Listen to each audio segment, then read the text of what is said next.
preparar nuestro corazón para la palabra de Dios. Y ayer comenzamos hablando sobre cuidar a nuestros hijos de Satanás. Como padres tenemos esa gran responsabilidad, y los que estuvieron ayer, otros van a tener oportunidad de escuchar ahí el audio, ver el video.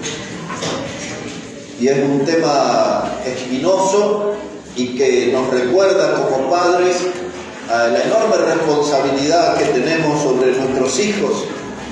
Y hoy vamos a estar hablando sobre el tema el hogar de Dios o sinagoga de Satanás. Y vamos a ver de qué se trata esto, buscando en el libro de Apocalipsis, en el capítulo 2. Hasta ahí vamos a ir y vamos a poner nuestra atención en el versículo 9. Apocalipsis, el capítulo 2, versículo 9. Ustedes saben que este capítulo y el 3 son donde Dios enseña un mensaje para 7 iglesias. Y aquí vamos a tomar un solo versículo para usar como base de nuestro tema, que es una parte del mensaje dirigido a la iglesia en Esmirna. Y dice así la palabra de Dios, Apocalipsis 2, verso 9: yo conozco tus obras y tu tribulación y tu pobreza, pero tú eres rico, y la blasfemia de los que se dicen ser judíos y no lo son, sino sinagoga de Satanás. Y de aquí sacamos nuestro tema, el hogar de Dios o sinagoga de Satanás. El Señor le dice a esta iglesia: yo conozco tus obras. Eso nos recuerda algunos de los atributos de Dios, como el que Él es omnisciente. Esa palabra quiere decir que Él todo lo conoce, todo lo sabe. No hay secretos que podamos ocultar delante de Dios. Él es omnisciente. Amén. Y Él dice a esa iglesia: yo conozco tus obras.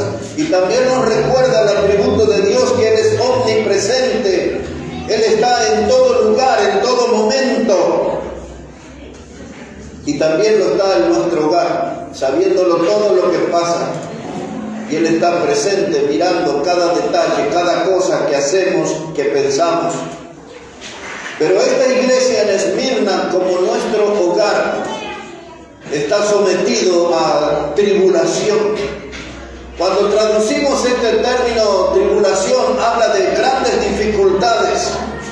Era lo que estaba pasando esta iglesia. Estaba pasando tiempos de persecuciones. Estaban en una situación de aprieto. Estaban oprimidos por el enemigo que buscaba aplastarlo. Eso tiene que ver con la palabra tribulación, estar oprimido, apretado, aplastados. Y es como el diablo quiere ver a nuestros hogares, como quiere ver a nuestras familias. Esta iglesia vio cómo el diablo trabajó intensamente contra ellos. Y ayer lo hemos mencionado, el diablo está apuntando sus principales armas contra la familia. Él quiere reducir nuestra familia a escombro, a cenizas.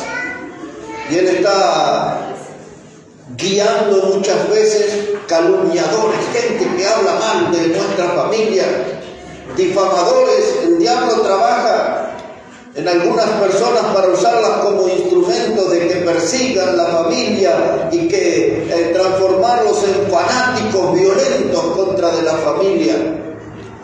En nuestra generación la familia es muy atacada, es un término que quieren hacerlo pasar de moda, pasarlo al olvido. A mucha gente le molesta que exista la familia, la que Dios diseñó, como Dios la planeó. Y si nosotros queremos tener un hogar como Dios manda, tenemos que comprender que vamos a recibir duros ataques. Porque el diablo está llenando la cabeza de odio, de un corazón de fanáticos que quieren hacer desaparecer la familia. Nosotros sabemos, le llamamos el diseño original. Cuando hablamos de eso, del diseño original, estamos la familia que Dios creó comenzó con la unión de un hombre y una mujer.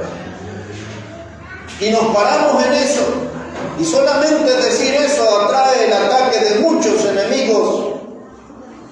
Pero la Biblia dice claramente en Génesis 2 y en el verso 24 que el hombre dejará a su padre y a su madre y se unirá a su mujer y serán una sola carne. Y ese fue el inicio de la familia. Amén. Un hombre y una mujer. Decir eso hoy es ofensivo. Decir eso para algunos es discriminatorio.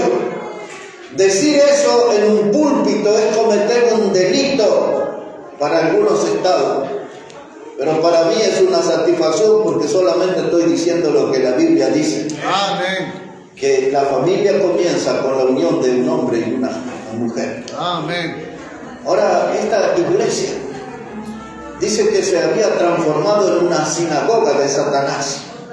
Una sinagoga era el lugar donde se reunían aquellos creyentes hebreos para leer la ley de Dios, para leer la palabra de Dios. La sinagoga era el lugar donde se reunían para tocar con instrumentos los salmos, y después con los años los salmos comenzaron a ser cantados. Pero en el principio eran solamente instrumentales y los creyentes se reunían en ese lugar para eso, para disfrutar de la comunión, y se suponía que la sinagoga estaba presidida por Dios. Como nosotros creemos que es la iglesia, la centralidad de la Biblia, ellos se reunían a leer la ley de Dios, la palabra de Dios. Era el centro de la reunión en la sinagoga. Dios presidía a través de su palabra. Igual tiene que ser aquí en la iglesia. Amén. Lo presente, lo central debe ser la palabra de Dios. Pero de pronto esa sinagoga estaba presidida por el demonio.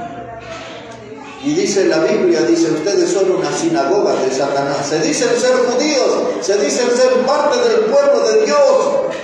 Pero cuando Dios pone su mirada, encuentra una sinagoga de Satanás. Y en cuanto a la familia, nosotros decimos que la familia nació en el corazón de Dios. Nosotros decimos que la familia es un pedacito del cielo en la tierra. Amén. Nosotros decimos que la familia fue creada por Dios para proveernos y darnos una fuente de felicidad y de alegría. Pero encontramos otra realidad, que nuestra familia a veces es un verdadero infierno. Algo pasó. Como en esa iglesia que algunos creían que era casa de Dios y era una sinagoga de Satanás. Y nosotros a veces pensamos que tenemos un hogar, como Dios dijo, pero tenemos una sucursal del infierno en nuestra casa. Una de las cosas que tenemos que hacer nosotros como familia, y ese es el primer punto que yo quiero hablar con ustedes, no son muchos, es que tenemos que evitar la hipocresía. Para tener una familia como Dios manda, tenemos que evitar la hipocresía. Un texto y un comentario. El Evangelio de Lucas, por favor, en el capítulo 12. Evangelio de Lucas, el capítulo 12, versículo 1. Mire cómo dice la palabra de Dios allí, Evangelio de Lucas, el capítulo 12 y el versículo 1. Dice la palabra: en esto, juntándose por millares la multitud, tanto que unos a otros se atropellaban, comenzó a decir a sus discípulos primeramente: guardaos de la levadura de los fariseos, que es la hipocresía. En este pasaje el Señor Jesús instaló un tema, la hipocresía, y usó la figura de la levadura de los fariseos, aquellas personas, aquí hombres o mujeres que hacen una pizza, por ejemplo, pan, y están ahí para amasar y le ponen una pizca de levadura. La función de la levadura es leudar, alcanzar toda la masa. Y después que se amasa, se deja reposar y aquello se hincha, ¿no? Se inflama. Ese es el efecto que produce la levadura. Y el Señor, hablando de los fariseos y su hipocresía, dice: eso es como la levadura, se mete en una vida y la hincha, la inflama, la alcanza toda, produce un efecto en la vida. La levadura es una sustancia agria que se hace con elementos en estado de descomposición. En otras palabras, Jesús estaba diciendo que esa doctrina que representaban los fariseos literalmente estaba podrida, contaminada. Y dice: guardaos, tengan cuidado de eso. Y eso es lo que a veces se mete en nuestro hogar. Los fariseos se sentían perfectos, Ellos eran los grandes genios, no tenían ninguna clase de error ni pecado. Ellos se sentían superiores a todo, se sentían perfectos, dueños de una gran moral, y se sentían en condiciones de criticar, señalar y juzgar a los otros. ¿Se acuerdan allá en el templo? Cuando entró el publicano y el fariseo estaba allí, y oró el fariseo y le dijo: gracias a Dios que no soy ladrón, ni adúltero, ni como este publicano. Ellos se sentían que eran lo mejor. ¿Sabe qué, hermano? Muchas de esas culturas de las apariencias de los fariseos se han metido en nuestro hogar. En la antigüedad se decía: el diablo metió la cola. Y a través de la hipocresía se mete en nuestro hogar, y nosotros hacemos el intento de demostrarles al mundo que tenemos una familia perfecta. Nos esforzamos que la gente diga: que somos felices, somos nosotros gente sensacional, maravilloso, no tenemos error. A veces queremos nosotros transmitir la idea de que en nuestra casa nunca hay una pelea, nunca hay un conflicto, nunca hay una discusión. Todo está en orden, todo está bien en mi casa. Esa es la imagen que nosotros queremos proyectar. Queremos lucir de que somos una familia feliz y que en nuestra casa todos somos espirituales, súper santos. Nadie escucha una música mundana, nadie mira un programa de la televisión. Y ustedes y yo sabemos que esa no es la realidad. Nuestra casa muchas veces es un escenario de grandes conflictos, de grandes problemas. El hombre con la mujer, el marido con la esposa, los padres con los hijos con los padres, y cuando la familia se agranda y entran las nueras y los yernos y todo aquello, el problema es mayor. La parentela que se nos instala muchas veces. Ahora yo quiero decirle esto, hermanos, en la Biblia casi que no vemos una familia perfecta.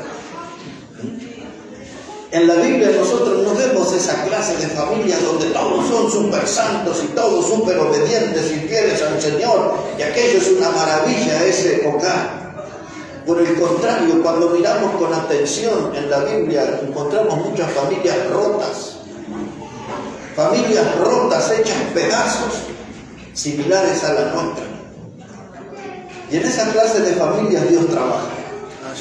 Y en esa clase de familias Dios viene y hace de todo. Amén. Porque a veces tenemos tantos problemas en el hogar, hermano, que Dios tiene que hacer de médico, curar las heridas, que nos hacemos el esposo, la esposa, el esposo, a los hijos, a los nietos, lastimamos. Y Dios tiene que venir y actuar como médico divino, cerrar las heridas. Estoy hablando de familias cristianas. Y a veces Dios tiene que hacer de alfarero, porque el barro se descompuso y el barro no está andando bien, y Dios tiene que trabajar en nuestra vida como alfarero para ir formándonos. Amén. No somos tan perfectos, no somos tan completos. Y alguna vez lo he visto a Dios trabajar de bombero, apagando incendios en nuestro hogar. Discusiones en tono elevado, discusiones donde se dijeron palabras ofensivas, agresivas, palabras que lastiman, que hieren profundamente y que como un eco quedan retumbando en la casa por largo tiempo. Y a veces Dios tiene que venir y apagar el incendio en nuestro hogar. Alguna vez, hasta Dios me tuvo que usar a mí para apagar algunos incendios en los hogares. Porque todo estaba bajo la amenaza de reducirse a cenizas. Matrimonios reducidos a cenizas, familias enteras reducidas a cenizas y los hijos como víctimas de ese incendio familiar. No estoy hablando de un fuego literal, ¿se entiende, no?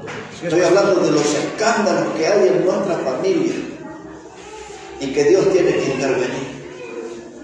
No tenemos una familia perfecta. No tenemos por qué pararnos aquí en el púlpito o en el frente de la iglesia y decir, mírenme, sean como mi familia.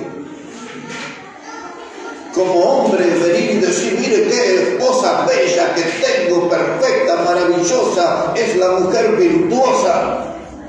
Miren los hijos que tengo, educaditos, todos bañaditos, peinaditos, de lenguaje refinado, gente de oración. Hermanos, no somos la familia perfecta. Porque cuando queremos vender esa imagen, entramos en el pecado de los fariseos que Jesús señaló, la hipocresía.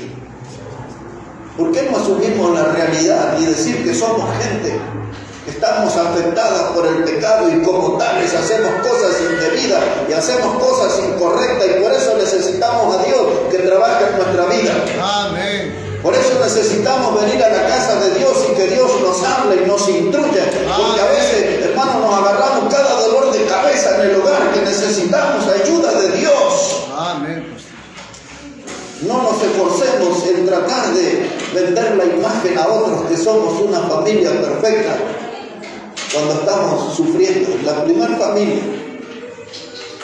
la familia que fue compuesta por Adán y por Eva. Allí empezaron los problemas. Y no es un asunto de feminismo ni de machismo, pero la verdad bíblica enseña el problema comenzó por la mujer. Ella entró en una conversación que nunca debió haber tenido. Ella escuchó a quien nunca debió haber escuchado. Era el diablo metido en aquella serpiente. Y ella se puso a conversar entretenidamente como habla con la vecina mientras espera que la atiendan en la verdulería, o habló como cuando alguien se encuentra con un viejo compañero del secundario. Y ella se puso en esa conversación. Y la serpiente astuta, como la describe la Biblia, es la palabra que usa la Biblia, astuta, la guió a un punto de la conversación para hacerla dudar. Y era en cuanto acerca del fruto que Dios dijo que de ese fruto no comieran porque iban a morir si lo hacían. La serpiente le dijo, ¿con que Dios dijo eso? No, no dijo eso. La serpiente le sembró la duda y le animó a comer ese fruto, le alentó a comer de ese fruto y le dijo la serpiente, si tú comes de ese fruto no vas a morir, sino que seréis como dioses. ¡Wow! Y la mujer dijo, debe ser lindo eso, ¿no? Y cayó en la trampa y comió del fruto. Y luego usó el mismo argumento para convencer a Adán. Y Adán comió de ese fruto. Y el resultado fue trágico de esa desobediencia a Dios. Ella tuvo que tener hijos con dolor en sus preñeces. Y cada vez ustedes como madre, al recordar cuando dieron a luz o cuando vuelvan a dar a luz, el dolor de ese parto, todo comenzó con aquella rebelión en el Edén, con aquella desobediencia a Dios en parte de Eva. Los varones, algunos de ustedes que tienen que treparse al colectivo o al tren tempranito para ir a trabajar una mañana de invierno. ¿Y por qué tengo que trabajar? Porque nuestro hermano Adán aceptó el fruto y fue cómplice con su mujer. Y Dios dijo, van a tener que ganarse el pan con el sudor de su frente. Y dice Dios, van a tener una batalla dura, porque van a tener que luchar contra cardos y espinos. Pero había detrás de todo eso, del dolor de las preñeces y ganarse el pan con el sudor de la frente y de luchar contra cardos y espinos, había algo más trágico todavía. que el apóstol Pablo lo explicó en simples palabras, pero de forma bien clara. Cuando él escribió en Romanos 5:12, y escuche bien lo que comienza diciendo Pablo, dice, porque el pecado entró al mundo por un hombre. No dijo que entró por él, no dijo que entró por la mujer. Dice Pablo, el pecado entró al mundo por un hombre, y luego el pecado trajo la muerte, y la muerte pasó a todos los hombres por cuanto todos pecaron. Y ahora entendemos por qué la gente muere, y por qué la gente sufre, y nos produce enorme dolor la muerte. Pero Dios dice que comenzó por el hombre, entró por el hombre, porque Dios puso al hombre como cabeza, Dios puso al hombre como responsable. El hombre tenía que haber estado ahí para evitar que la mujer hablara con la serpiente. El hombre tenía que estar cuidando a su esposa, cerca de su esposa, comprendiendo los movimientos, la actividad de su esposa, compartiendo la vida con ella. ¿Dónde estaba Adán mientras la mujer hablaba con la serpiente? Y Dios dice, yo sé que por ella entró el pecado, pero tú eres el responsable de cuidar a tu esposa. Amén. Y entonces bien dice Pablo, el pecado entró al mundo por un hombre. Él fue el de la culpa. Y ahora pasa el tiempo, hermano, y vienen los hijos en esa primera familia. El primero de ellos se llamó Caín y el otro se llamaba Abel. Pero dice la Biblia en el libro de Génesis, el capítulo 4, dice que un día estos muchachos salieron al campo y Caín se levantó sobre su hermano Abel y lo mató. Es la primera muerte que nosotros tenemos testimonio de la historia humana. Y ahora pasa el tiempo, ¿y cómo vamos a recortar esa familia? ¿Cómo escondemos en nuestra familia que tenemos un asesino, un criminal llamado Caín? ¡Qué vergüenza!, ¿no? Uno dice, mire, mi familia tiene un asesino, un criminal. Un sanguinario, no tuvo piedad ni de su propio hermano, se levantó contra él y lo mató. Y se comportó con tal hipocresía después porque Dios le habló a Caín y le dijo, ¿dónde está tu hermano? Y él como si nada le dice a Dios, ¿soy yo acaso guarda de mi hermano? ¿Acaso los hermanos mayores no tienen que cuidar a los menores? Dice, ¿soy yo acaso guarda de mi hermano? Y como Dios todo lo ve, como lo hemos dicho, es omnisciente y omnipresente. No dice la Biblia, pero yo interpreto que Dios le dijo, como te estás haciendo el tonto, quiero decirte que la sangre de tu hermano está clamando desde la tierra. En otras palabras, Dios le está diciendo, yo sé bien lo que pasó, yo sé bien lo que hiciste. La sangre de tu hermano clama desde la tierra. ¿Se dan cuenta que la primera familia no era perfecta? ¿Se dan cuenta que la mujer no respetó al hombre como cabeza? ¿Se dan cuenta que uno de los hijos salió criminal y asesino? No era la familia perfecta. Y eso quedó ahí registrado en la historia. Ahora, mire hermano, ¿por qué nos esforzamos nosotros tanto en que la gente crea que nosotros sí tenemos la familia perfecta? Porque usted empieza a ver la familia de Moisés. Su hermano Aarón lo traicionó y la eligió como cómplice a su hermana que se llamaba María. Y esa familia comenzó a mostrar su imperfección y Aarón y María murmuraron contra Moisés. Y se cuestionaban si él solamente podría ser el líder, el medio por el cual Dios le hablara a su pueblo. El resultado de esa calumnia y de esa plan que hicieron para difamar a su hermano, les vino lepra en su cuerpo. Dios les castigó. Y usted puede avanzar y se puede encontrar con la familia de Noemí, de aquella mujer que con su esposo decidieron salir de la tierra de Belén e irse a la tierra de Moab. Y allá con sus hijos, Malón y Kelión, Abimelech se llamaba el hombre, y el hombre muere allá, y luego mueren sus hijos. Y aquello fue una familia rota, despedazada por malas decisiones. Y lo que hace mal a la vida de nuestro hogar es que el diablo comienza a influir en nosotros y tomamos malas decisiones. Decisiones que no solo nos afectan a nosotros como padres y como esposos, sino que nuestras malas decisiones lastiman a nuestra esposa y dañan a nuestros hijos. Así es, pastor. Por eso el hombre como cabeza del hogar tiene que estar bien con Dios, tener su oído bien afinado para escuchar cada consejo de Dios. El hombre tiene que tener su cabeza fría y sus pies sobre la tierra, porque él es el conductor de un hogar y no puede llevar el hogar a la tragedia, hermanos. Amén. Pero el diablo muchas veces influencia en el corazón del hombre y en la mente del hombre y nos hace tomar malas decisiones y lastimamos toda la familia, esposa, hijos, el perro, el gato, todos sufren por nuestras malas decisiones. Y después salimos de la puerta de nuestra casa y queremos que la gente crea que tenemos la familia perfecta.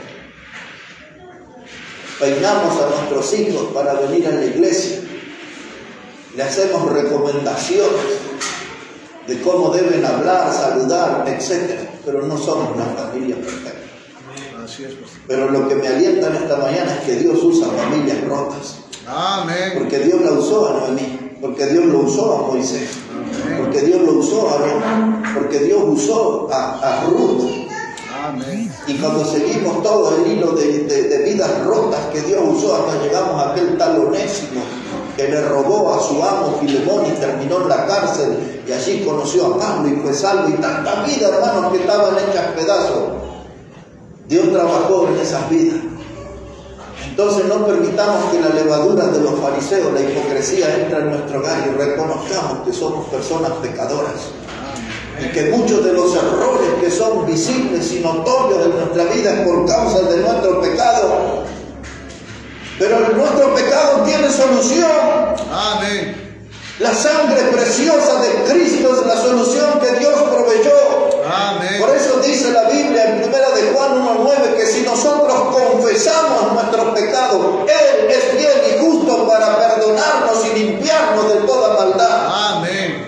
No tengo que esconder mi pecado ni el pecado familiar debajo de la alfombra. Tengo que reconocerlo ante Dios porque Él proveyó una fuente de limpieza para toda mi maldad. Amén. Y entonces, ¿para qué fingir que tengo la familia perfecta? Es más fácil venir a Dios arrepentido y Él se encargará de limpiar nuestro pecado y de solucionar el problema de nuestro pecado antes que nuestro hogar sea reducido a escombros o cenizas. Amén. En esa búsqueda anda el diablo. Hasta que nos ve nuestro hogar reducido a escombros o ceniza, Él no descansa. Él anda con furia. Como les dije ayer, apunta sus principales armas contra la primera institución que Dios creó, la familia. Y ahora la pregunta es, ¿mi casa, su casa, es un hogar de Dios o es una sinagoga de Satanás? ¿En nuestro hogar Dios es el centro o los demonios andan de danza en nuestra casa? Hermanos, necesitamos ponernos delante de Dios. Amén. La hipocresía es lo que necesitamos evitar, porque mientras haya hipocresía nunca vamos a corregir, siempre vamos a fingir. Un día yo les expliqué aquí la palabra hipocresía. Hipócrates es la palabra en el idioma griego la que usaba el artista del teatro.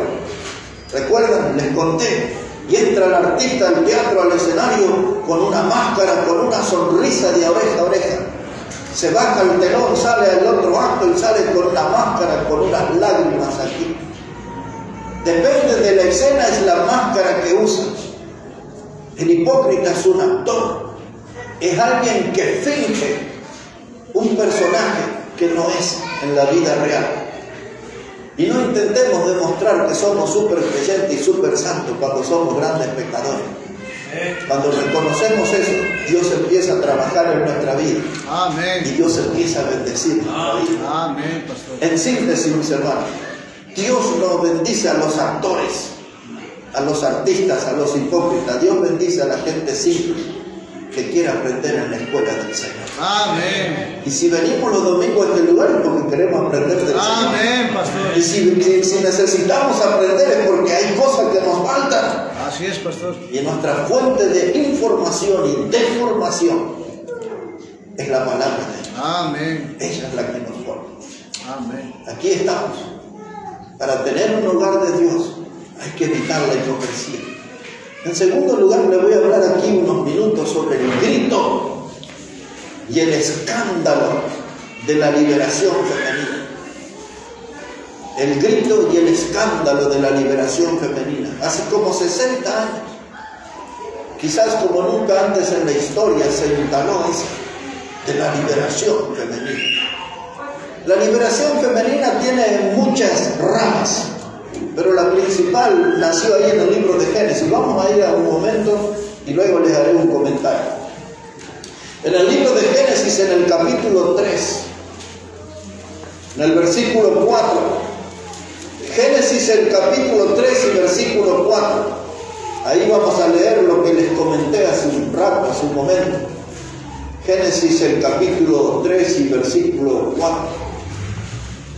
Dice la palabra de Dios: entonces la serpiente dijo a la mujer: no moriréis, sino que sabe Dios que el día que comáis de él serán abiertos vuestros ojos y seréis como Dios, sabiendo el bien y el mal. Y vio la mujer que el árbol era bueno para comer y que era agradable a los ojos, árbol codiciable, escuche esto, para alcanzar la sabiduría. Y tomó de su fruto y comió, y dio también a su marido, el cual comió, así como ella. Y entonces fueron abiertos los ojos de ambos y conocieron que estaban desnudos. Y entonces cosieron hojas de higuera y se hicieron delantales. Aquí, hermanos, en Eva tenemos la primera señal. El pecado, tenemos que reconocer, siempre es atractivo y es codiciable. El pecado es la carnada con la que el diablo siempre intenta pescarnos a cada uno de nosotros. Más allá de la edad que tengamos, el diablo es un experto en inventar carnadas para poder pescarnos. Eva fue la abanderada. Eva, sin duda, si viviera en este tiempo o esto hubiese sucedido en este tiempo, los diarios publicarían una mujer empoderada. Una mujer empoderada. Ese término se usa para alguien que resuelve todo por sí mismo, todo lo soluciona por sí mismo. No necesita que alguien le ayude, no necesita de un complemento. Una empoderada es alguien que se para en el escenario y dice: yo resuelvo todo. Algunas que tienen esas actitudes se ganaron el mote de mujeres luchonas. Ahí está la luchona, todo lo resuelve. Y Eva dijo: aquí está el fruto. Dice: si yo como de ese fruto, ya ni voy a necesitar de Adán, voy a ser padre y madre. Ven que las mujeres dicen: yo soy padre, yo soy madre, dice. Todo. Y ahí estaba Eva frente a esa oportunidad, diciendo: yo voy a ser suficiente para criar a mis hijos. No necesito de un hombre a mi lado, voy a ser una heroína liberada. Porque ese árbol y ese fruto le iba a dar sabiduría, le iba a dar poder, porque la serpiente le dijo: vas a ser como Dios.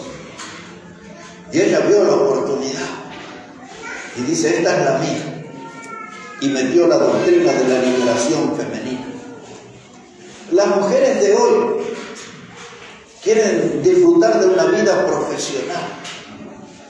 Y las mujeres de hoy sacrifican la vida familiar. Dice, yo tengo mi título y voy a salir, me dedico a mi profesión y a los hijos que la críe la que yo le pago. Así es. Y algunas de esas mujeres no están en tan buena posición económica. Por darle un ejemplo, ganan un sueldo de 100.000, pero le pagan 50.000 a alguien que se la críe. Y la persona que le cuida su hijo todo el día le da la formación de ella. Y ella lo ve al hijo a la noche y hola, ¿cómo estás? Quizás le prepara una hamburguesa, una salchicha ahí con arroz. Y no tiene mucho más tiempo para eso porque está cansada, porque estuvo todo el día dedicada a la vida profesional y sacrificó la vida familiar. La imagen materna de esos chicos es la de la que lo crían. Es una buena persona, muy profesional, cumple los horarios, pero no es la madre. ¿Entienden? Y ella es la que influencia en los hijos. Una madre postiza. Y a veces esto lo hacen mujeres cristianas y traen mujeres mundanas para criar a sus hijos. Y ellas le dan sus enseñanzas y les enseñan cómo hablar y los miman con la comida y un montón de cosas. Y esos chicos reciben la educación de una mujer que no es la madre. Pero la mujer profesional fue tentada a salir a competir con el hombre en nuestro día. Hay mujeres que trabajan porque hay una necesidad real económica. Hay que saber distinguir eso. Quiero repetir eso. Hay mujeres que trabajan porque hay una necesidad económica real en el hogar. Un solo sueldo no alcanza y debe salir ella para fortalecer la economía del hogar. Pero hay mujeres también que salen solamente para competir, porque no quiero que el hombre me dé instrucciones, porque hay hombres que se le ha podrido la cabeza. Y son de esos que dicen, aquí yo pongo la plata y yo mando. Eso no es lo que Dios enseña. Eso no es lo que Dios enseña. Y dice, y si no te gusta, le dice el hombre a la mujer, ahí tienes la puerta. Por eso muchas veces se ve a las mujeres por las calles con una puerta, porque ellas piensan, agarran la puerta y sacan la puerta y se van. El hombre dice, no te gusta. Le gusta golpear la mesa y tirar el plato en el piso y romper ahí el vaso en el piso para decir, yo soy el macho, yo soy el que pone la plata y mando. Y Dios no enseña nada de eso, y Dios no está de acuerdo con nada de eso. Así es. Porque eso está lejos del amor que Dios quiere que el hombre muestre a su mujer. En esas clases de actos no hay nada de amor. Ese no es el lugar que Dios planeó. Pero volvamos un poquito a la mujer. Las mujeres salen y ahora se manejan como los hombres y hasta se visten como los hombres y ellas compiten con el hombre, y mientras andan en todas esas cosas se olvidan de una misión muy importante, que es la de criar y educar a sus hijos. Pero ellas dicen, ustedes nos quieren en la casa porque quieren que seamos esclavas, quieren que seamos esposas, quieren que seamos madres, quieren que seamos las cocineras, y ellos piensan que todas las labores son denigrantes, que ninguna mujer debería hacer eso. Y entonces andan ahí diciendo, nosotros estamos liberadas. Pero Dios no hizo a la mujer para pelearle y complicarle la vida al hombre. Cuando la Biblia dice que el hombre se unirá a su mujer, esa expresión se puede traducir a nuestro tiempo, va a estar adherida como un pegamento, unidos. Y ellos se van a enfocar en un proyecto de vida. Y cuando Dios le dijo que le iba a dar al hombre una mujer idónea, era esa mujer idónea, quiere decir que ella era el complemento, que ella tenía todo lo que al hombre le falta. Y cuando esa mujer se uniera al varón, iban a ser una potencia tremenda. Amén. Pero resulta que no se unen para potenciarse. El diablo se encargó de distanciarlos para enfrentarse. Y el hogar, en vez de ser la casa de Dios, se volvió en una sinagoga de Satanás. Y el diablo anda ahí de fiesta en nuestros hogares porque no ha entendido el hombre la enseñanza básica de Dios, de que Dios le dio a la mujer como complemento y para que juntos fueran una gran aparecieron los desencuentros y no los trajo Dios. Y aparecieron los enfrentamientos y no los trajo Dios. Y aparecieron las desgracias en la familia y no las trajo Dios. Así es, pastor. Algo pasó, hubo un cambio. El hogar de Dios se transformó en sinagoga de Satanás. El hogar de Dios, el pedacito de cielo en la tierra, se transformó en una sucursal del infierno y eligió nuestro hogar como morada. Esto es lo que estamos viendo en el mundo de hoy. Así es, pastor. Y esto es lo que nosotros necesitamos, reunirnos alrededor de la Biblia y leer la Biblia y escuchar la Biblia y ver de Dios cómo es el diseño original. Amén. Porque Dios, como hemos dicho, proveyó el hogar, la familia, para que sea una fuente de felicidad. ¿Y por qué no encontramos la felicidad? ¿Qué estamos haciendo mal? Entonces, humillados delante de Dios, tenemos que decirle: Dios, enséñanos, porque necesitamos aprender. Amén. Hay cosas que no están bien en nuestro hogar y necesitamos, Dios, que tú pongas las cosas en orden. La mujer virtuosa, uno no la quiere tener encerrada en la cárcel. El hogar tiene que ser, ¿se recuerdan esa frase? Hogar, dulce hogar. ¿A dónde está el hogar, dulce hogar, que no lo estamos viendo? La mujer sí tiene que trabajar, que lo haga, porque esa era parte de la mujer virtuosa. Yo recuerdo en una reunión femenina que me invitaron aquí, yo enseñé todo sobre Proverbios 31 del verso 10, que comienza diciendo: mujer virtuosa, ¿quién la hallará? Y dice que esa mujer, hermanos, iba a trabajar lejos, hacía negocios, trabajaba en la rueca, tejía ahí en la máquina. Era del gremio. Trabajaba en la máquina con lana y lino, dice ahí en Proverbios 31. Yo tenía el plan de leerlo, pero no nos vamos a ir más, leo todo eso. Pero ahí dice, y dice que le preparaban la comida a sus hijos. Y dice que también a los criados le daba comida. Y dice algo más ese Proverbios 31. Dice que esa mujer preparaba comida y atendía a los empleados, le daba comida. Dice que la lámpara de ella se apagaba muy tarde. Cuando todos se iban a dormir, ella era la que apagaba la última luz de la casa. Estaban todos. La Biblia dice que era una mujer virtuosa, pero lo más lindo es cuando llega al final del Proverbio 31 y dice: sus hijos y su esposo la alaban y le llaman bienaventurada. Amén. El esposo no era el enemigo. El esposo, todo lo que tenía que decir de esa mujer eran cosas lindas. Los hijos no eran los oponentes. Los hijos estaban encantados con la mamá que tenía. Y aquel hogar funcionaba. Y Dios termina ese Proverbio 31 diciendo que aquella mujer que teme a Jehová, la que tiene respeto por Dios, reverencia por Dios, esa es la bienaventurada. Y ese es el hogar que Dios bendice. Amén. De más está decir que se necesita leer hoy en nuestro hogar, ¿no? Proverbios 31 y ver paso por paso. Esa mujer virtuosa, esa mujer maravillosa. Amén. Pero las mujeres de hoy andan ahí en las calles, desnudas, exhibiendo sus senos. Usted ha visto mucho de eso en la televisión. Pintando catedrales de distintas religiones, haciendo sus necesidades en las puertas de las catedrales, subiéndose a los monumentos como si fueran salvajes, y agreden y provocan y hablan ellas en un tono de violencia tremendo y hablan de sus conquistas, nuestros derechos. Hay que estudiar qué son las conquistas y los derechos que ellos lograron.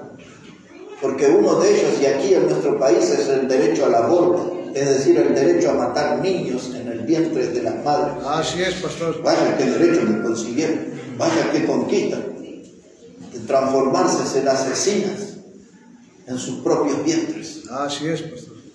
Y ese es un tema bien largo. Pero cuando hablan de conquistas y de derechos, están hablando de esas cosas. Dice de la vida de hogar, no, de preparar la sopa, de los fideos, de arreglar las camas, no. Eso no. de alistar a los niños para el colegio, eso no. Una mirada muy rápido, porque ya quiero pasar casi al último punto del mensaje. Lo que Dios espera de una mujer. Observe, por favor, la carta que Pablo le escribió a Tito en el capítulo 2. Claro que hay muchos temas en estos días, hermanos, que los vamos a tocar, pero hay que meterse en profundidad en todos esos temas, ¿no? Estamos como marcando el camino de lo que necesitamos estudiar y aprender hacia adelante, ¿no?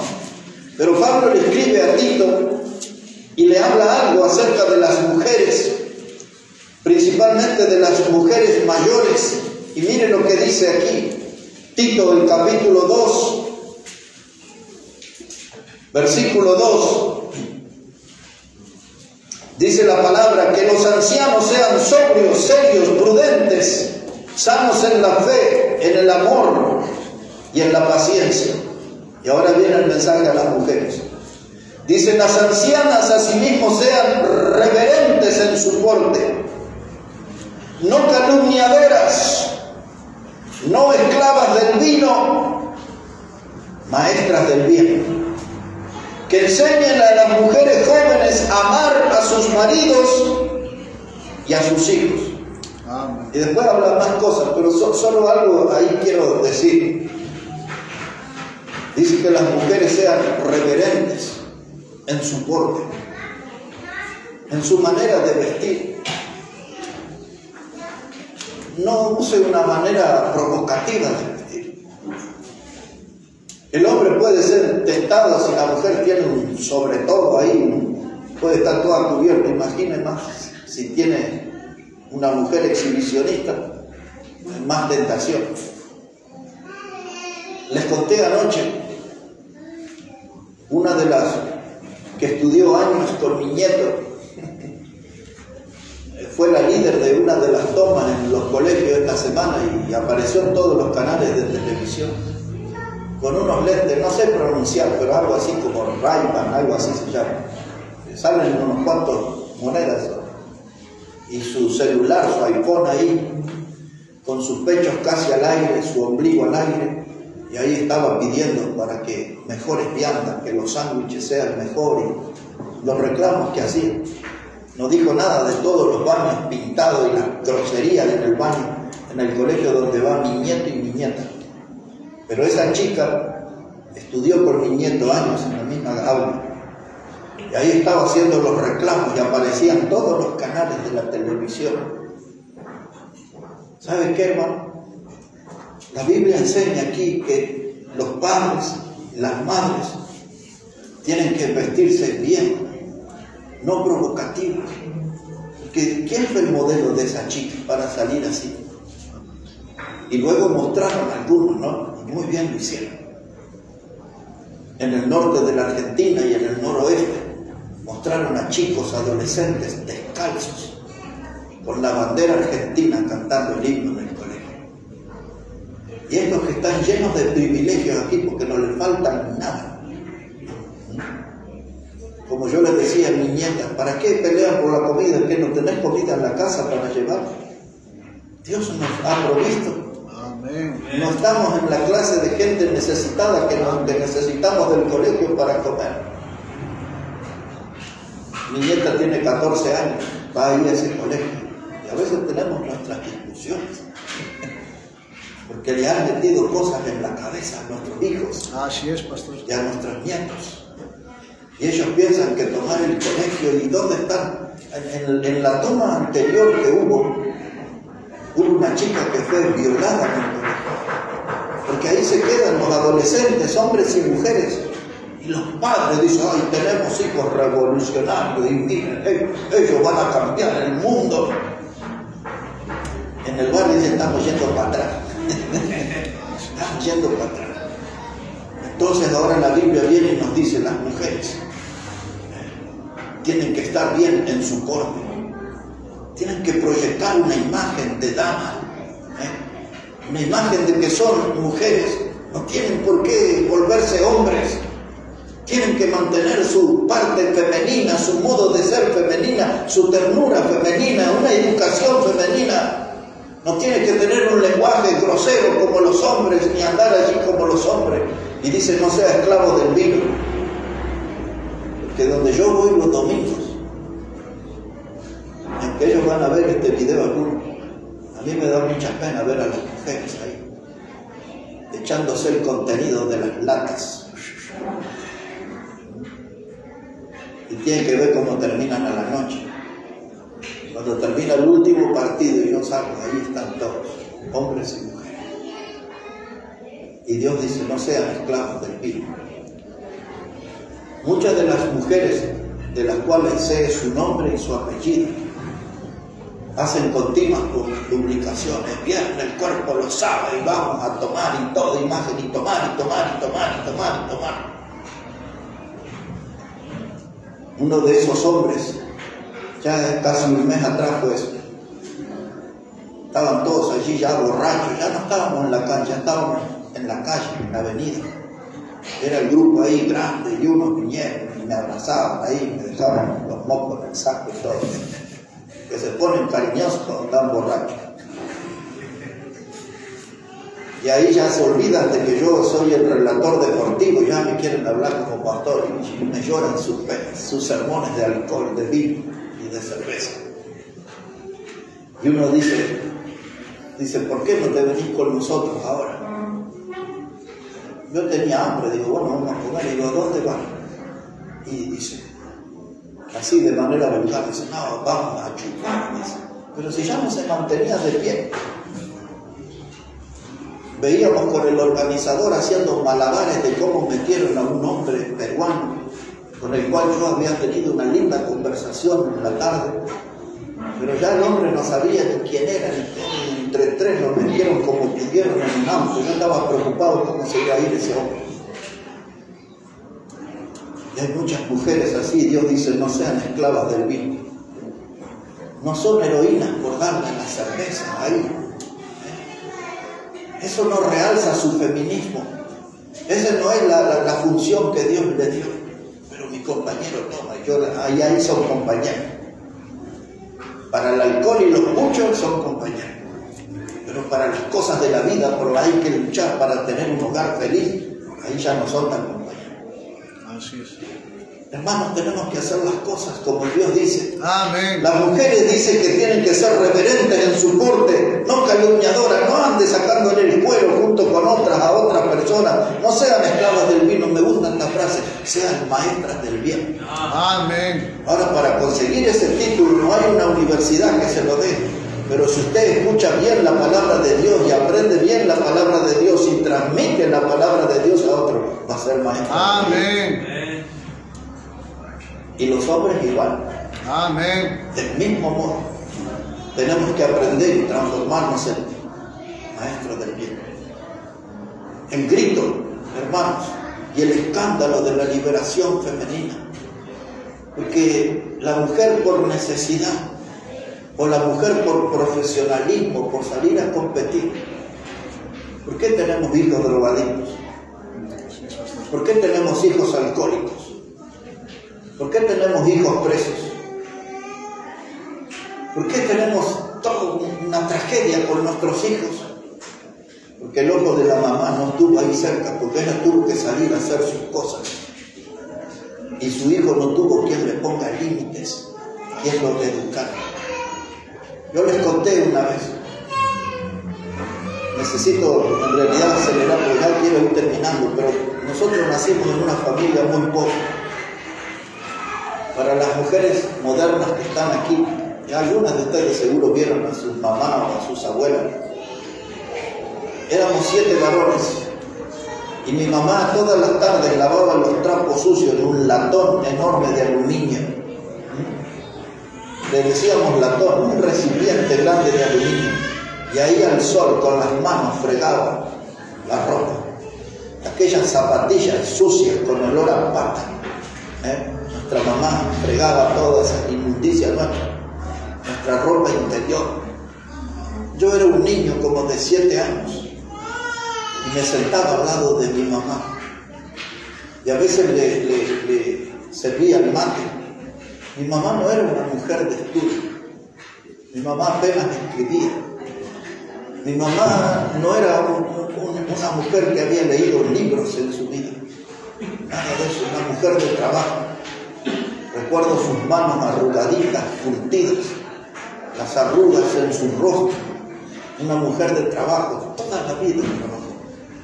Una mujer humilde. Y recuerdo cuando tenía como 7 años, mi preocupación era que nos invadieran los chinos. Porque yo había visto varios libros y varias revistas de la revolución china y del comunismo y todo eso. Y cuando vi todo eso, empecé a sentir miedo a los chinos. Y le pregunté a mi mamá, le digo, ¿y si los chinos nos invaden, qué hacemos nosotros? Mi mamá no sabía mucho, pero recuerdo que me dijo, bueno, yo creo que los Estados Unidos nos ayudarían. Yo ni sabía ni lo que eran los Estados Unidos, pero recuerdo una conversación. ¿Qué le estoy queriendo decir con eso? Que yo crecí bajo la vigilancia de mi madre lavaba y yo estaba ahí.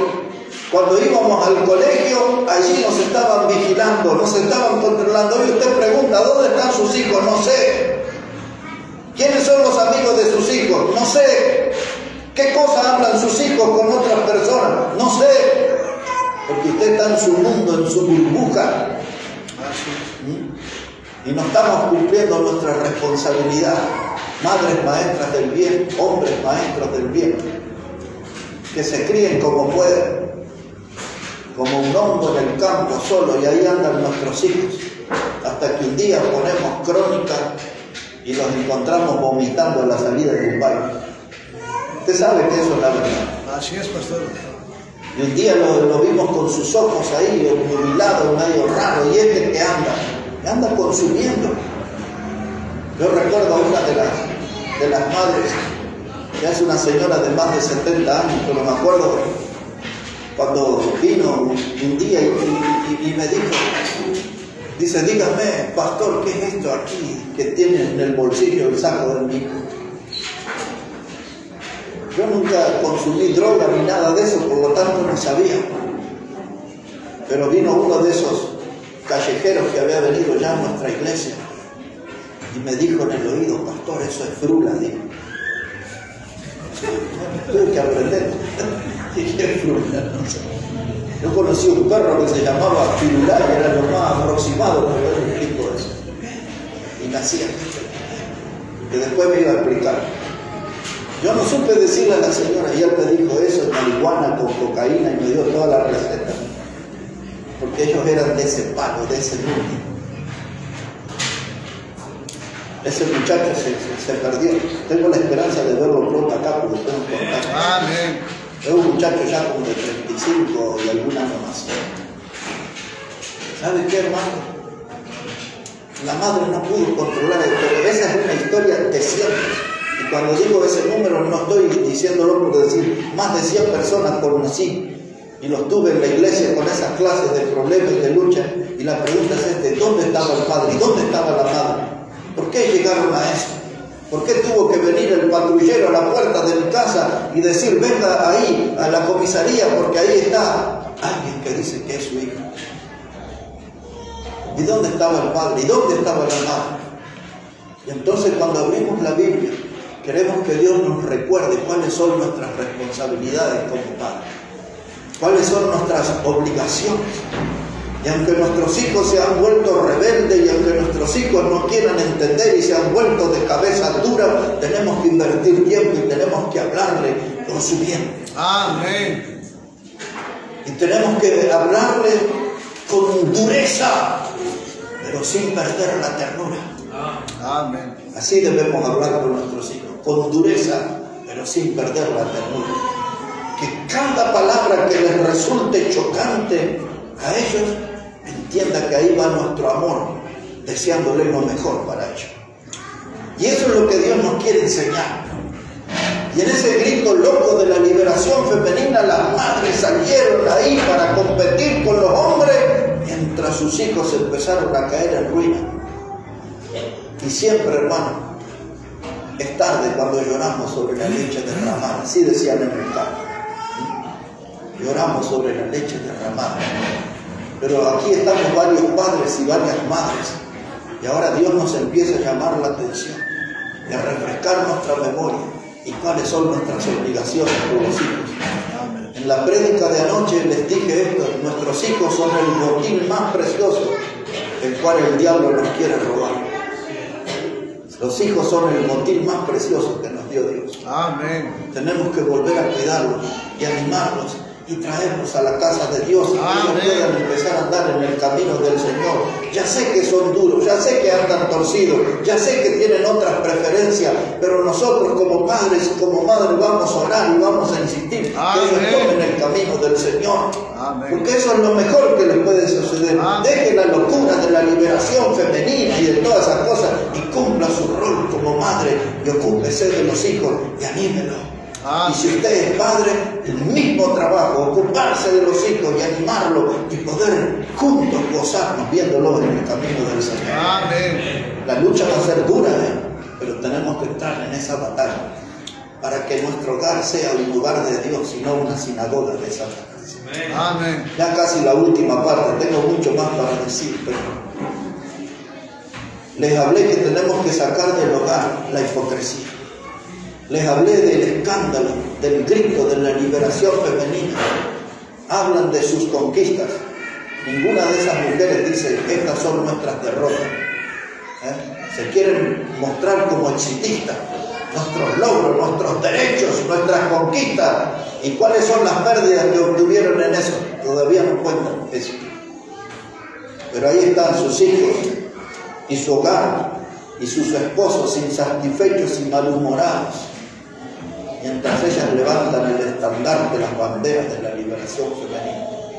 No es todo, ya vamos a retomar ese tema en algún otro mensaje. Pero quiero hablar un poquito, creo que ya la parte final, sobre la devaluación del modelo paterno. Quiero que escuche bien esto: la devaluación del modelo paterno. Hoy se habla mucho de la devaluación de la moneda, ¿no? El peso argentino no vale nada, está devaluado. Bueno, pero el modelo paterno, la presencia del padre ha sido devaluada. Hoy, hermanos, hay gente que está luchando por la muerte social del padre. ¿Qué quiere decir eso, la muerte social del padre? Quieren borrar esa imagen, quieren eliminar esa imagen, que no existan más padres, que no existan más orientadores, cabezas del hogar.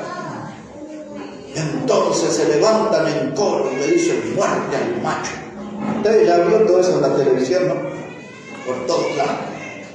Muerte al patriarcado. Quieren eliminar la figura paterna. Quieren darle una muerte social, que no existan más hombres que digan: nosotros somos el padre, el jefe de la familia, el responsable del hogar, la cabeza del hogar, el término que usted sabe.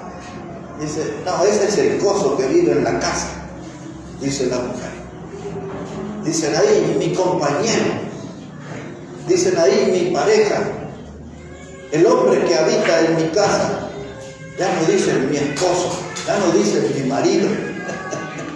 Lo están queriendo matar a esa figura de a poco, pero el hogar que Dios diseñó lo puso al hombre como responsable y como cabeza. Amén. Como una cabeza pensante, como una cabeza guía, no como una cabeza dura. Dios nunca puso una cabeza dura enfrente de él. Cuando el hombre empezó a escuchar mucho del diablo, se endureció su cabeza. Pero cuando el hombre escuchó a Dios, su cabeza estaba lúcida, su cabeza era pensante, su cabeza era buscadora de las mejores cosas para el hogar, para el bienestar de la familia. Amén. Pero hoy abundan los hombres cabeza dura, ¿no? Y Dios no está en eso. Ese fue un proyecto del diablo, que el hombre fuera un cabeza dura. Y aquí vamos a ir a esto. En Efesios capítulo 5. En Efesios del capítulo 5. Y voy a cortar porque voy a dejar bastante material para otro mensaje. Siga, pastor. Es que hay mucho acá, hermano, que necesitamos hablar. Pero hay algo que quiero que notemos aquí en Efesios, el capítulo 5, versos 22 y 23 primero. Efesios, el capítulo 5, versos 22 y 23. Dice la palabra de Dios: las casadas estén sujetas a sus propios maridos como al Señor, Porque el marido es cabeza de la mujer, así como Cristo es cabeza de la iglesia, la cual es su cuerpo y Él es su Salvador. Dice el verso 23 que el marido es la cabeza de la mujer. No es que la mujer no piensa, que necesita que el hombre piense por ella. Cuando habla Dios de la cabeza de la mujer, está hablando que es el hombre guía, el que lucha, trabaja por el bienestar de la familia. Cuando dice que la mujer debe ser sujeta a su marido, no quiere decir que tiene que andar arrastrando una cadena ahí con una bola de hierro en el extremo. No es eso. No es esa la palabra sujeta. Eso tiene que ver con esclavitud, con servilismo. La mujer sujeta al marido significa alguien que está caminando al lado de él. Él es el que va marcando el paso para el bienestar del hogar, para la felicidad de su esposa. Cuando el marido no logra que su esposa sea feliz, ese hombre está fuera del plan de Dios. Él tiene, como dice el libro de Deuteronomio, tiene que alegrar a la mujer que trajo como esposa. Y cuando el hombre no tiene la capacidad de alegrar la vida de una mujer, no está siguiendo el plan de Dios. Pero hay hombres que se han vuelto expertos en complicar en la vida a la mujer, de ponérsela difícil a la vida a la mujer. Y cuando los hombres tienen esa manera de conducta, es ya porque el diablo estuvo trabajando en ese corazón. Pero aquí dice en la Biblia, la mujer tiene que estar sujeta al varón como a Cristo. Y ahora viene la cosa. ¿El Señor Jesucristo, hermana, le maltrata a usted? ¿El Señor Jesucristo no le da amor, no ha demostrado amor por usted? ¿El Señor Jesucristo no quiere su bienestar? ¿El Señor Jesucristo no quiere bendición para usted? Y usted se sujeta a Cristo y usted dice, yo soy de Cristo porque Él es bueno conmigo. Es lo mismo, el hombre tiene que ser como Cristo, tiene que ser bueno con la mujer. El hombre tiene que ser un canal de bendición para la mujer, no una desgracia. ¿Qué ha pasado en nuestros hogares? Que en vez de un esposo, usted tiene un ogro en la casa. Un fantasma que le asusta con cada uno de sus movimientos. ¿Qué ha pasado en nuestro hogar? Se volvió una sinagoga de Satanás. Solo estoy planteando el tema. Esto vamos a tener que ocuparnos de trabajar y ver cómo traemos la bendición a nuestra casa. Amén. Así como decimos la frase, salí a trabajar para traer el pan a mi casa. Bueno, vine a la casa del Señor porque quiero llevar bendición para mi casa. Amén.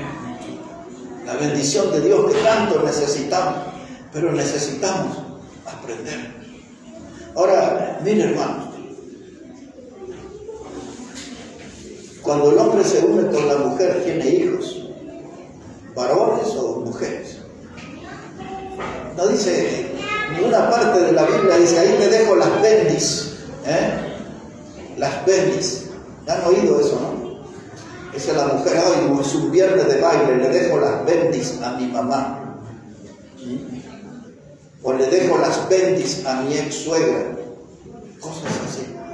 ¿Qué es eso de las bendis? Usted tiene un hijo o una hija de la cual tiene responsabilidad. Tiene que cuidar, tiene que protegerlo, tiene que acompañarlo, tiene que aconsejarlo. Los hijos, hermanos, no son una moneda de cambio que usted la deja en la casa de este, del otro, hoy con el tío, con la madre, con la suegra y anda ahí. ¿Qué es su hijo?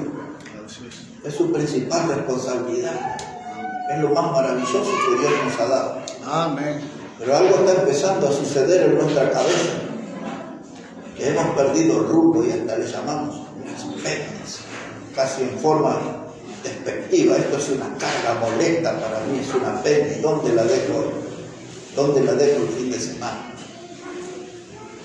Tiene que tenerla en su hogar, y su hogar tiene que ser una fuente de felicidad.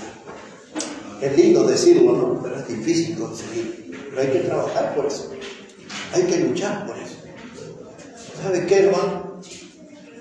El hombre se está feminizando. Y hay a muchos hombres que les conviene eso. Dice, ya que el patriarcado, claro, ahora tenemos nosotros las mismas responsabilidades, y el hombre ya dice, querida, mírame bien aquí, están ahí tu delineador de cejas. ¿Y cuántos hombres ha visto usted, desde el famoso Charly García, el cantante, tanto con sus uñas pintadas? Compartime ahí, ¿cómo se llama? Pinta uñas. Pasame los algodoncitos para ponerme entre los dedos, que no se me desborde ahí, ¿no? El hombre dice, y esa cremita que tenés ahí de aloe vera, y aquel champú de ortiga que tenés, y ya el hombre está. Y la mujer le dice, tenés que hacerte depilación definitiva de ese bigote. Y la mujer lo empieza a feminizar al hombre, y el hombre entra en ese juego. En los Estados Unidos se llama el varón dulce. La palabra soft en inglés es la palabra blando. Y esa es la clase de hombre que están produciendo las mujeres. Y los hombres se están feminizando. Y ahora tenemos ropas unisex, camisas unisex, pantalón unisex, todo unisex. Y no son de Escocia, pero los hombres andan de su pollerita, de su falda en varios lugares. Y hay hombres que se visten de mujer y salen de noche. Hombres de día, mujeres de noche, y se hacen llamar drag queens, reinas de la noche. ¿Qué es eso que estamos viendo en nuestro tiempo, hermano? Eso no es lo que Dios diseñó. Eso es lo que el diablo ha degenerado en la mente y lo que ha transformado los hogares y la familia. Y usted entra en una casa y no sabe quién es el hombre y quién es la mujer, porque el hombre ahí ahora lava la ropa y plancha y cocina, todo lo de la mujer también. No es malo que el hombre cocine, no es malo que el hombre lave los platos. Yo hago esas dos cosas, ¿sabían? Porque esa es parte de nuestro servicio. Y porque no tengo ningún texto en la Biblia que diga que yo no puedo cocinar en la casa o no puedo lavar los platos en la casa. Pero si tenemos un hogar, vamos a hacer un hogar como Dios manda. Y no vamos a permitir que sea una sinagoga de Satanás. Amén. Donde los vecinos escandalizados se asoman por las ventanas y ven volar platos y floreros y gritos insultantes. Y así están en los hogares, pero ese no es el diseño de Dios. Hermanos, voy a terminar de este modo. Cuántas cosas que quisiera decir. Pero por lo menos los hombres no le usen el lápiz labial a su esposa. Ni el maquillaje, ni ande ahí. No diga, te doy un toquecito antes de ir a la iglesia. No, no haga eso. Déjeme que la use ella con libertad, con tranquilidad. Y usted sea la cabeza del hogar, sea responsable, sea guía, sea amoroso, sea un esposo, no sea un sargento en la casa que da órdenes a los gritos. Compórtese como el Señor nos mandó en el hogar. Y hagamos del hogar un lugar que tengamos deseos de regresar y de estar aquí. Y los solteros no se asusten, cásense que... Pero quiero terminar aquí con un versículo. Quizás sean dos en el Salmo, y así vamos a terminar. Busque por favor el Salmo 93. El Salmo 93, y eso es lo que nosotros necesitamos hoy, hermano. El Salmo 93.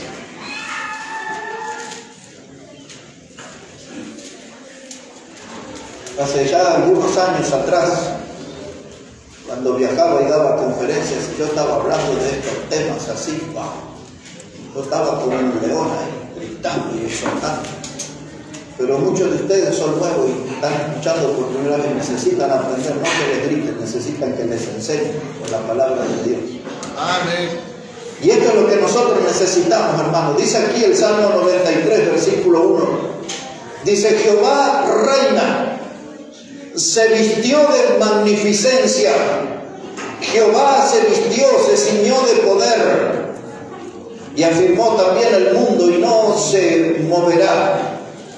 Aquí también en el libro de Salmos, pero el 96, versículo 10, dice, Adorad a Jehová en la hermosura de la santidad, temed delante de él toda la tierra. Decid entre las naciones, Jehová reina. Salmo 97, 1. Jehová reina. Regocíjese la tierra y alégrense en las muchas costas. Y así como estos salmos hay muchos que hablan, Dios reina. Cuando usted estudia la Biblia, dice por ejemplo, por Proverbios 21:1, dice que aún el corazón del rey está en la mano de Dios. Él reina. Él reina sobre los poderes políticos de la tierra. Dios reina sobre la creación. Esto es lo que llamamos la soberanía de Dios. Dios está sobre todas las cosas. Dios reina sobre la naturaleza. La Biblia nos cuenta cuando Dios tuvo que elegir una autoridad, hizo traer a cada una de las tribus de Israel un pedazo de palo, una vara. Y la vara que trajo Aarón, esa fue la única vara que reverdeció.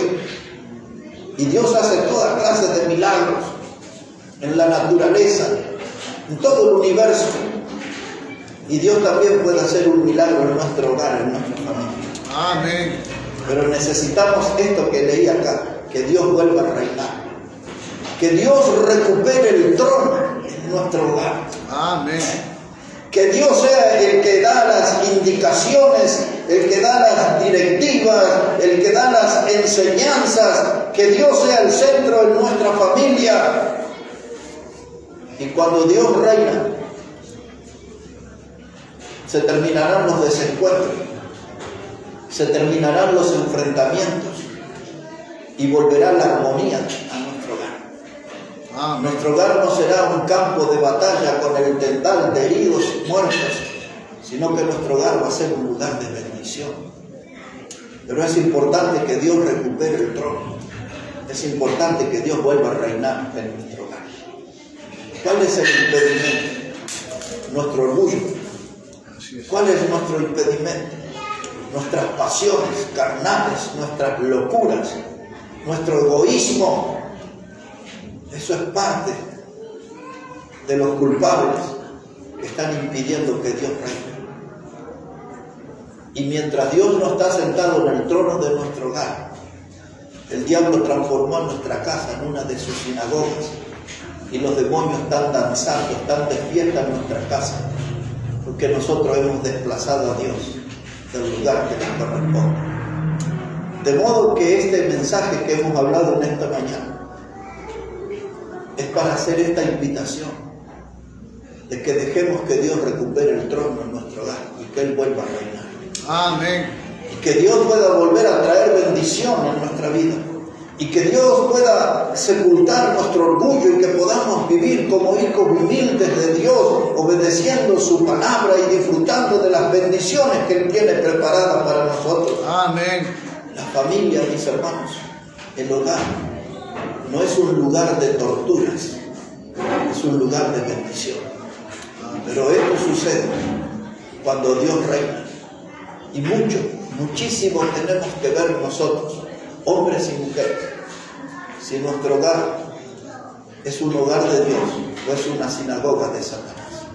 Yo espero que todos podamos hoy mismo empezar a ver a Dios sentado en el trono y reinando en nuestro hogar y sobre nuestra vida. Y empecemos nosotros a saborear la parte linda de la vida que Dios preparó.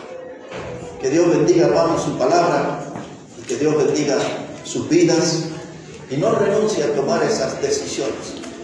Quizás va a requerir esto de un cambio drástico.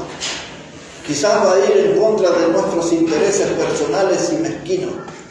Pero va a ver cuán lindo es sentir que Dios empieza a reinar en nuestro hogar. Amén. Bendiciones.